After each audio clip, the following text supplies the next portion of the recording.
Hey everyone! Hey guys! Welcome to a brand new movie review. I know, it's been a while. It's been a while, and today is on the brand new DC movie, Aquaman. And of course, just like every review, Rick, what have we done? We've seen the movie. We are literally just come out of the cinema. That's how fresh it is. Absolutely.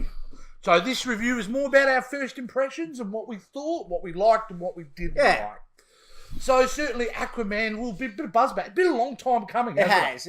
Look, there's a lot of hype about it. They put a lot of, long trailer, a bit of long footage, so you got to see a lot. So, yeah. Yeah, I agree. The marketing campaign was real solid. They rammed this movie down. And I suppose they had to, because what was the last DC film that came out? Wonder Woman? Oh, a standalone movie? Yeah, Wonder Woman. Well, he still had Justice League. Oh, after that. So that was, Justice League. So, but yeah, I mean, they were really strong marketing campaign. I really liked Jason Momoa's casting as Aquaman. Yep. Back in the day, and it was good seeing him in Justice League, and he's got a bit of a... I prefer him better in this movie than in Justice League. You kind of, okay, I interesting. Thought casting, but casting-wise, Yeah. And look, let's get into the cast a little bit. Who was in this epic? And of course, Jason Momoa playing the titular character of Arthur Curry, a la Aquaman. Amber Heard, Johnny Depp's ex. Oh, yeah. So, she plays Mira. We have William Dafoe playing Volko, I think his name was. You had Patrick Wilson playing King Orm. Nicole Kidman, bit of a surprise. Yeah. She's playing the mother. The mother. Dolph Lundgren. Dolph Lundgren. I had issues with Dolph in this movie. He's back. I mean, what a year he's had. Aquaman and Creed 2. Yeah. So he's back in a big bad way. Tamira Morrison. He was good. Yeah, which was quite good as well. Just a small part, but he was awesome. Yeah, so that's basically your cast. Now, the plot of the film is pretty kind of simple. Straightforward, basically. About what it is. Yeah, look, it's basically Arthur Curry learns that he is the heir to the underwater kingdom of Atlantis and must step forward to lead his people and be a hero to the world. Well, two brothers fighting, that's it. Basically. That's it. Well, let's go back to the cast. What did you think of everybody that was in this film? What worked and what didn't work in the way of the cast? Okay, I had problems with Dolph Lundgren. I don't know what it was. It could have been the CG in that movie, because there was some scenes in the CG which I thought could have been a little bit better than what they were. But just the scenes with Dolph just got me. It's the colour of the hair. It could have been the whole orange thing. It just did not work for me. Nicole Kidman, I think she was great at the beginning, and then she just kind of lost me towards the end. The end, she just didn't for me. I didn't really. At the beginning, it was really good.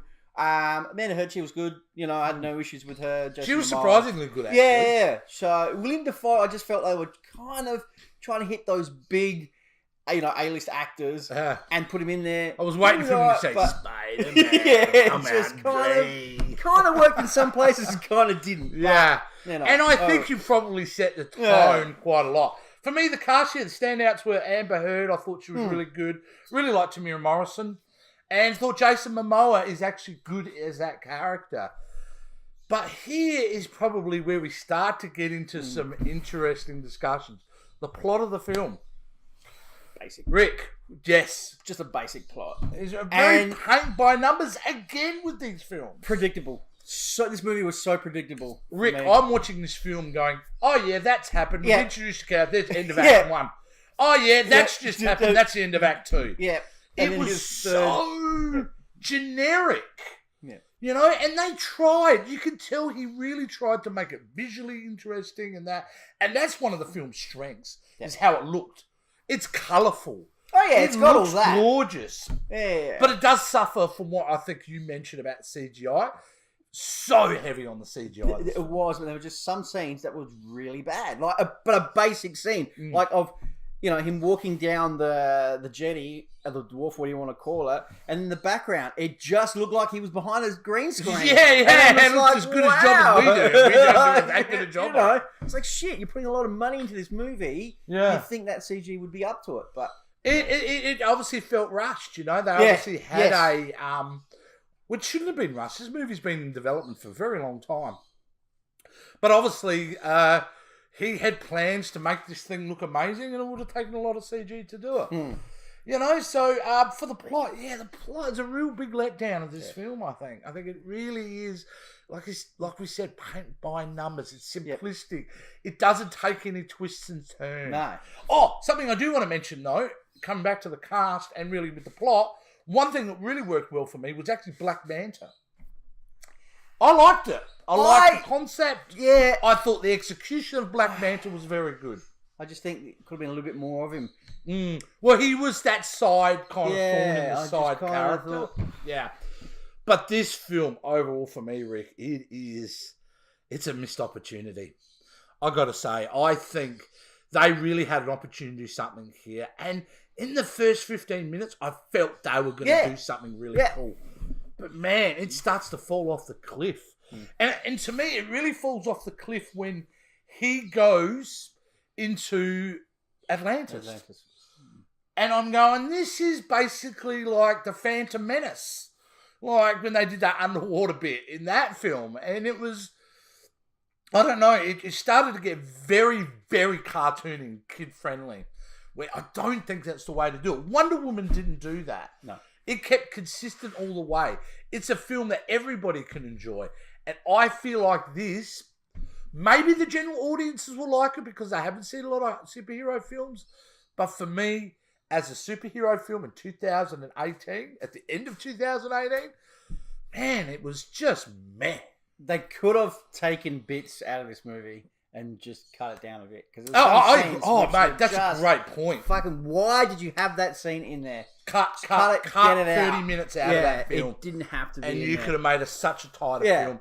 Like that whole scene in Sicily. Yeah. Like it was great action scene. And someone who's into camera movements and that photographed so brilliantly that whole scene when they're running on the rooftops. But they were there for like a half an hour. Yeah, there was no point in being there. And you're right. There was no point in being there because that was just a filler for them to actually get to what they needed to get. That's right. They didn't have to be in there. They didn't have to show that whole... It was the whole idea. Let's just throw another action scene It's just the in whole... Yeah. Wasn't good. Action scenes. Speaking of action scenes, great fight scenes and action scenes throughout this whole movie, and that's what kind of kept it going for me. But like you said, I kind of dropped off with some of the sces and I just kind of zoned out a little bit watching it, but picked it back up with the action scenes. Oh, jeez. Just last half of the movie, this is where it's a grind. Oh, mate. Now, you probably could have started to tell I was having issues with the film because I sneakily looked at my phone. Yeah. And that's always a sign that I'm like, how long we got left? What's going on? I'm out of the film at this point. And man, that last half of the film, I mean, the underwater Lord of the Rings epic battle at the end.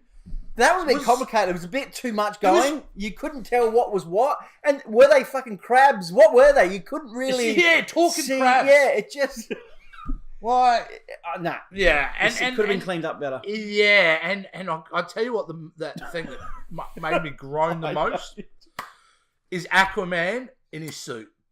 Okay. The green and yellow and green. Fuck, it did not work for me at all. Okay. Did not work for me. But that's only one of the problems I have with this film. I'm not saying the movie's a bad movie. No. It's not a bad movie.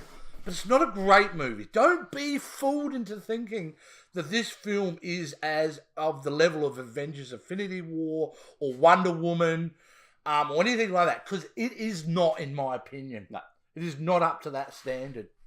No.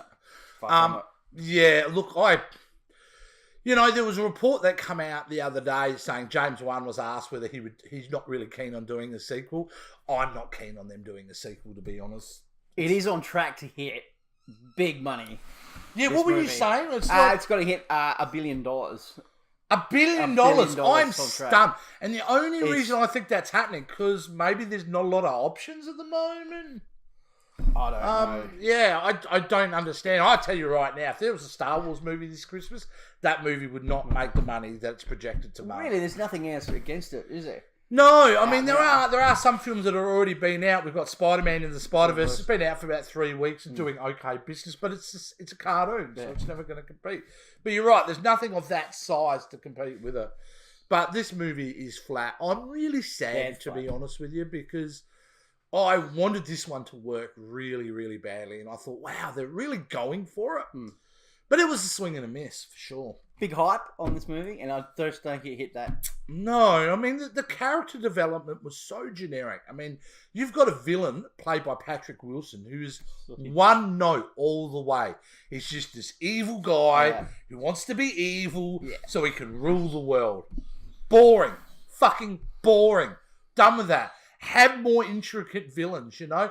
Look at Thanos. Look what they did with Thanos. Now, that's how you do a villain. But this guy, who cares? You know, absolutely who cares? And the whole alliances between all these different tribes in the underwater, Was it necessary? I didn't give a shit. Yeah, I didn't. Yeah. I didn't care. No. To me, it was like, okay, let's do a bit of Avatar. Let's do a bit of Star Wars. Let's throw some superhero films in there. And boom, people are going to love it. Well, mate, yeah, it might taste good like, you know, some cheap junk food. But pretty quickly, you're paying for it in the back end.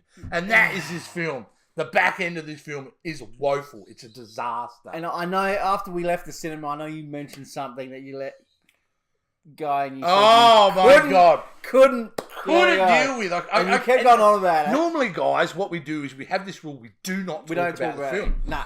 I couldn't help myself. Couldn't handle himself. This soundtrack is debacle. It is unbelievable. The actual operatic soundtrack is boring.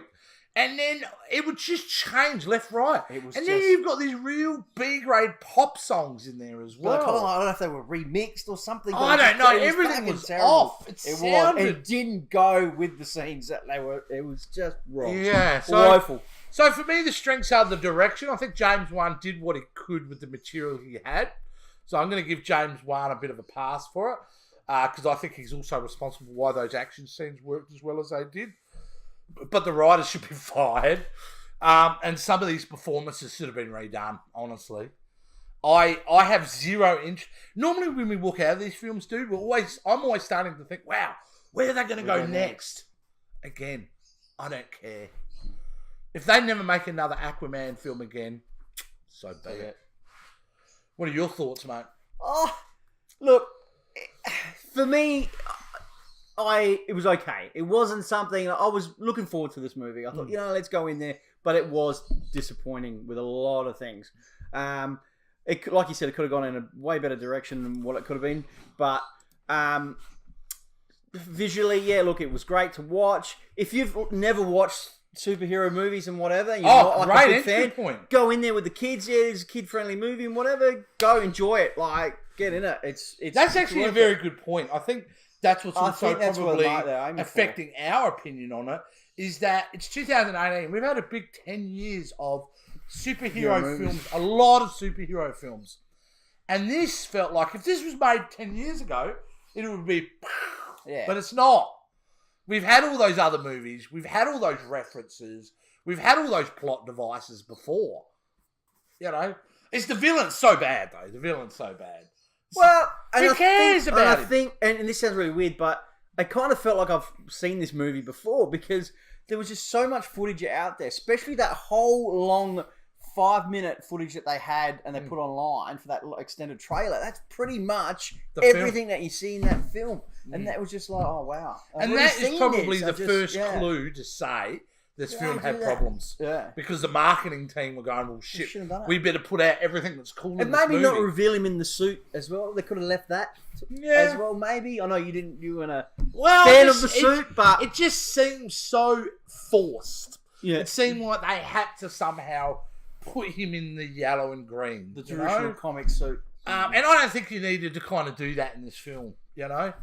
But yeah, again, Jason Momoa, he does inhabit the character, so he is good as Arthur Curry. The whole comic side as well, like kind of got to me. His jokes didn't flow. Nah, very flat. They were flat. Not like you get them in like any of the other Marvel movies. They flow. They go that. Well, Marvel's been obviously excellent at creating that balance of the fantastical as well as the real, and they always ride that wave very well. These guys here, there were some scenes that seemed very... Oh, no, look, I'll be honest. Every scene looked like it was on a set or on a green screen. Yep. Even that scene in Sicily just looked like a set. True. And that was a big problem with it as well. So, look, where I think, Rick, we're going to be in the minority again because currently on Rotten Tomatoes, the audience is at 82%. The critics, however, at 64%. And I got to say, I'm leaning towards the critics here. I think this is a real missed opportunity. I think this should probably be the end of the current DC universe. DC have reboot it. Tried numerous times to obviously compete with Marvel, but they're just not getting it there. Like Wonder Woman, I really enjoyed Wonder Woman. I thought that was a fantastic movie, and obviously the new ones will be coming out Wonder soon. Woman, Man of Steel, and Man of Steel, great. But these other ones with Justice League and Batman v Superman, it was just woeful, you know. And I just don't understand what they are doing to. Well, I mean, what are they thinking? These people are thinking, like, okay, it's got to make money. It's already made money. They're happy. No dramas. Is that all they want to do? Then fair enough. Yeah. But you know what they got to do, mate? They got to get the guys from the animation side of DC, and they got to start giving them the power to write these scripts. How good is that? Because their animated universe is really on fire. But you got to say though, the TV series that they do, DC do well. Yeah. All their series what is it they do that they can't put that concept or that theories into movies? Easy. They focus on the characters and they develop the strong characters. And these guys here in the movie universe, when it comes to it, it's all about action sequences, I think, with character development not being as important. That's how it comes across. Now, they may be sitting in the room and going, it's character. But it never comes off on screen. And that's a real problem for it. Rick, this is 6 out of 10 for me. This is a 6 out of 10. I want to give it more. I was hoping to give it more. I have to be honest with you. And myself. It's 6 out of 10, Rick. How do you put this? I'm going to go 5.5. Oh, okay. Just drop half point. It just it lacked a lot. You know, like I said, very predictable. It just the CG work wasn't there for me with some scenes, and it kind of was just like and the whole plot thing, everything it was just flat for me. Don't get me wrong, I still enjoyed the movie. It was still all right. Yeah. But it's not a bad movie. It's not a bad movie. It's not a bad movie. You know what? It's actually more offensive than being a bad movie. It's an average meh movie. Yeah. And I would rather watch a really bad movie, I love The Predator, than watch, a meh movie. Because this is a movie that's highly forgettable. It's a highly forgettable film. 5.5. What do you guys think? Did you enjoy this film? And by the looks of the tomato meter on Rotten Tomatoes, a lot of the audience did. I've seen it. So I want to know. Rick wants to know. What did you think of this film? Do you agree with us? Do you think we're absolutely batshit crazy? Or do you think we're just hating on DC? We're just hating. And we're definitely not. Tell us what you think. How do they do that, Rick? Guys, all you need to do is give us a comment down below for the video. Hit that like button as well. If you haven't subscribed to our channel, hit that subscribe button as well. We really appreciate it. And if you have, thank you so much for following us and supporting us. Also hit that notification bell and just follow us all on our social media sites. Easy and simple as that, guys. Fantastic. Thanks for watching, guys. We'll see you soon.